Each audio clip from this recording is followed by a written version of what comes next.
મિત્રો, અત્યારે બોટાદથી સૌથી મોટા સમાચાર સામે આવી રહ્યા છે। ભારે વરસાદને કારણે શાળાઓ બંધ કરી દેવાનો આદેશ આપવામાં આવ્યો છે। બોટાદ જિલ્લામાં ભારે વરસાદે કહેર વરસાવી રહ્યો છે।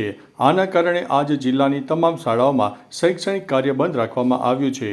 આજે બોટાદ જિલ્લાની તમામ શાળાઓ બંધ રાખવા અંગે જિલ્લા શિક્ષણ અધિકારી દ્વારા જણાવવામાં આવી રહ્યું છે। ત્યારે મિત્રો, બીજા સમાચારની વાત કરીશું તો ભાવનગર જિલ્લાના જેસર, મહુવા, સિહોર પંથકમાં પડેલા ભારે વરસાદને પગલે ડેમ, નદી નાળા છલકાઈ ગયા છે। જેમાં ભાવનગર વલભીપુર માર્ગ પર સિહોર તાલુકાના પાલડી નજીક ખેતરમાં એક શ્રમિક પરિવાર ફસાયો હોવાની માહિતી ડિઝાસ્ટર વિભાગને મળી હતી।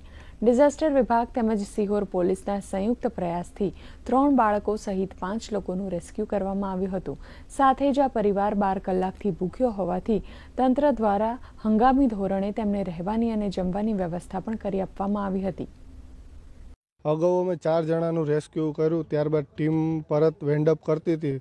તત્કાલમાં અમને જાણવા મળ્યું કે આગળ ખેતરની અંદર એક ફેમિલી ફસાયેલું છે, તો તરત અમે ફાયરની ટીમ ફરી વેન્ડઅપ ના કરી અને પાછી પાણીમાં ઉતારી અંદાજિત 2-2.5 કલાકનું રેસ્ક્યુ અમારું ચાલ્યું હતું, જેની અંદર અમે અંદર ગયા ત્યારે ફેમિલી ત્યાં ટ્રેપ થઈ ગયું હતું પાણીમાં। ચારે બાજુથી પાણી હતું અને લગભગ એમને 12-13 કલાકથી કોઈ પણ જાતની સહાય નહોતી મળી અને એ લોકો પાણીમાં ફસાઈ ગયા હતા। નેટવર્ક પ્રોબ્લેમ હતો, એના કારણે એ લોકો જાણ નહોતા કરી શક્યા। ફેમિલીમાં કપલ હતું અને એમના 3 બાળકો હતો અને જ્યારે એક બાળક તો નવજાત છે સાવ।